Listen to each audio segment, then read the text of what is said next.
All right, we're here to show you how to replace the flywheel on a VR400 or even a 500. It has the same type of system in the front. The difference between the 4 and the 5 is the 400 has 2 bolts going all the way through. The 500 will have 4 individual metal screws going through each hole. Okay, that's the only difference between this setup and the VR500 setup. All right, before we replace the flywheel, we have to take this tension cable off, and before loosening any of the hardware. So we first go over here to the tension knob, and you want to have it from 1 and take that all the way over to the highest setting, either 6 or 8, whichever version you have. Come back over here and you'll notice this is exposed. So now all you have to do is push back on this a little bit. It relieves the stress off of there, and you remove that. We have already kind of pre-prepped this, is we've loosened our T-brackets and taken the nut pretty much all the way to almost to the end. You don't have to quite go to the end, this is long, but pretty much all the way to the end on there. And we'll start with that, start loosening on both sides, and then we have to start loosening this inside nut right here, not the outside nut, the inside nut. So these inside nuts on either side are what's going to separate that fork out a little bit so that your wheel maintains aligned in there without touching anything. So we're going to have to loosen them now, and then we'll have to tighten them up when we replace it. Okay, so what we're going to need for these process is going to be 2 open wrench 17mm wrenches. We're going to need a 1/2 inch or a 13mm socket for your nut and bolt here with an open wrench, and then you'll need a 10mm open wrench or socket for your nut on the T-bracket, adjustment T-bracket. So first, like I said, I've already loosened the T-bracket. I'm going to go ahead and grab my 2 open wrenches. Sometimes you'll have to hold one side while you loosen this side. And if you notice on this side over here, when I do mess with this inside nut, this moves. And you will just take a quick picture or take a look at how this is positioned before you take it apart, so that you know that this has to be facing the way it is now. What happens is when you move this, this whole thing moves back. When you're trying to loosen it, it moves everything back. We don't want that. That's fine until you loosen it, but you want to make sure everything gets back in place like that when you're tightening it back up. So again, we've already kind of prepped this up and loosened these 2 inside nuts out, which is going to allow us, and you can see how that moves. If that moves when you're taking this one apart, you can wait till this gets to this part here. I can stick an open wrench, you can stick a screwdriver in there, something to just bind up against that. Keep it from turning, and then look how easily this inside one is loosening up. So now my flywheel is pretty loose in there. Okay, now I have to go ahead and loosen back here so that it allows me enough slack to remove this flywheel out and get this belt off. So that's where we're going to go ahead and take now your open wrench, and we're going to remove the front, the one closest to you as you're sitting on the machine. The one furthest away, all we want to do here is loosen that a little bit. The front one, we want to remove it completely. So on the VR500, what you would be doing is you're going to be removing the metal screw from this end, metal screw from this end, and then these two, I would probably leave them alone and try to tilt it without loosening them. But if you can't tilt it, then you can loosen these two in the front. So what's going to happen here? All right, we're going to loosen this one a little bit more.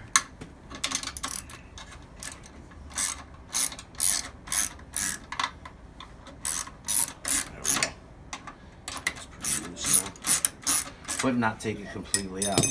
That should allow me to remove this front one. Tilt this back towards me, and that'll give me enough room. And still, actually, you still want to feed it inside the wheel itself, and that will allow you for even more slack on the belt. You can see I kind of put it inside there. That gives me a lot more so that I can pull on this out. If you're still a little too tight on there, you can loosen that up a little bit more. All right, so now I've gotten completely that inside nut loose.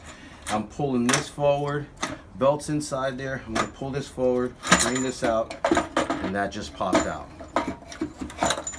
There we go. Now my flywheel is off. Okay. All right, so here's our new flywheel. I transferred the hardware over to the axle. You want to make sure that your inside nuts are all the way up against the inside, against the fan, and then once we get it in place, we'll adjust them out. So what we're going to do is we're going to take, of course, this belt, put it over top, flip this forward to allow us to get in here, and you want to make sure this is on the outside of that bracket there. Same thing on this side, make sure it's on the outside of the bracket. And it takes a little bit of finagling, of course. Again, flip this forward, keep you slack.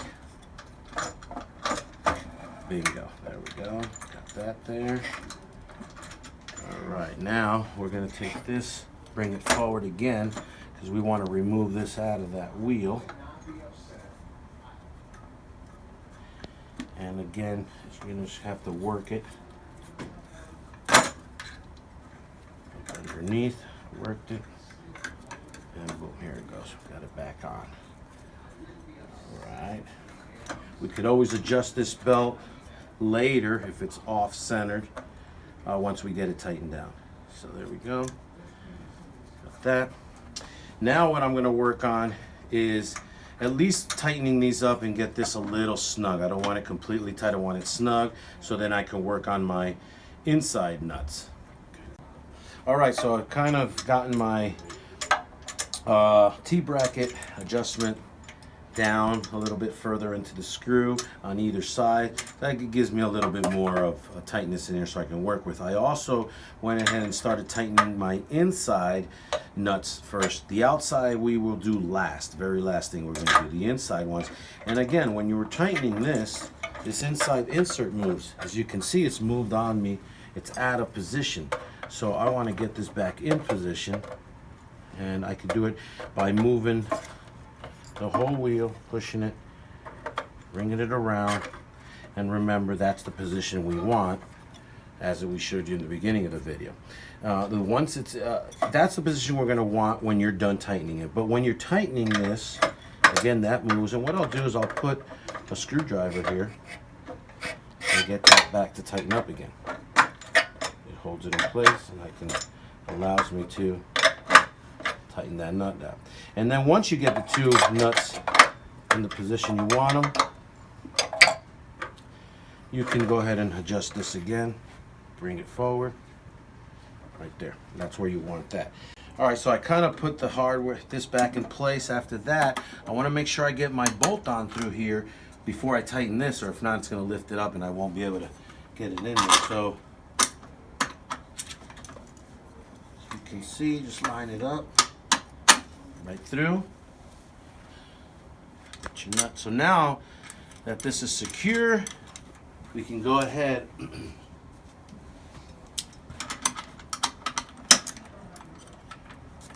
tighten it all the way down. Don't forget to tighten your top bolt as well, which is the one we kind of loosened up before to get it to spin back. Make sure you tighten that one up real good. Don't forget that. When you forget that, and then you're going to have an issue down the line. All right, so now we got all this in place. We didn't have to remove any of this, which is awesome. Now what we're going to work on is getting these inside nuts. Actually, I'm going to track it first. I'm going to pull this back, get a little bit of tension on here with this two adjustment brackets. Once we get that, we will go ahead and take the inside nuts and tighten them out. So as you can see, I'm already got a little bit of tension on here. And at the beginning, before I take it off, I always look at how many threads I have. And then if I want to have even threads on both sides, and then from there, I'll go adjusting side to side. So right now, everything is looking pretty even. If I were to spin this around, I have enough slack over here. And you want to look at this part here. It looks like it's a little cockeyed, so I'll go ahead and keep tightening this a little bit more. It's going to bring this over, and and even it out with my front. So now it's pretty even on both sides by just adjusting this one, but a little loose still. So what I want to do is I want to get on the machine and I want to try and pull on it, and if this belt slips, then I know I need to tighten these a little bit more, but I don't want to over tighten. So I'm going to go now and try to pull on that.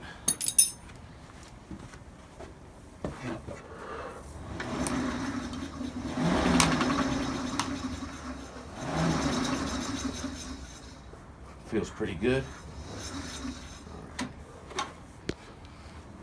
Now remember, we still don't have this cable hooked in, okay? So this is going to be the last thing we're going to do once we get all this tight. That felt pretty good. I'm going to go ahead and now tighten these inside nuts outward. And again, you're probably going to have to hold this because it'll move on you. And this is going to be the 17 millimeter. And start tightening this up so that what this is going to do is pull this out, the flywheel, away from the frame.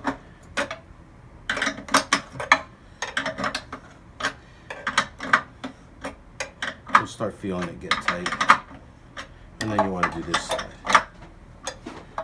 Always keeping this in the position so that you can put the cable back on. As you can see, everything's tightening up really well here. And now I even have more separation between this flam blade and the actual frame. And as I can see, I still have a little bit too close on that end, so we can still, without tightening these outside ones, you can still take these brackets, the nut on the bracket, and tighten it a little bit more. And again, it's just move that over a little bit. Now I'm perfect. You're gonna have about 1/8 of an inch space here, and you'll have a big gap over here because this is where your belt goes around. So that feels pretty good. Now I want to go ahead, I'm going to put my cable on, and then once I put my cable on, I want to test it one more time to make sure my belt tension is good. Once my belt tension is confirmed good, then I'll tighten my outside nuts. And now we're going to add our tension cable to there, feed that to there. You're going to have to push a little forward here with the screwdriver. Feed that in there, and we're trying to get this all the way back in there, just like that. And again, if this moves on you, you can move it forward, you can move it back. Now your tension cable's in. Okay, one more thing. I've already completed this up here. I'm getting ready to put my shrouds on, but sometimes when you're messing with this clutch area, these two speed sensors get moved and pushed out of play, which I have done personally right now. You can see I pushed those away, so we have to get those back up very close to this clutch wheel, probably maybe 1/8 of an inch away, and make sure you test the machine and make sure it's reading strokes. You look up here. Right now, there's the meter, it's reading strokes. That means your sensors are working, and you can complete putting the shrouds back on.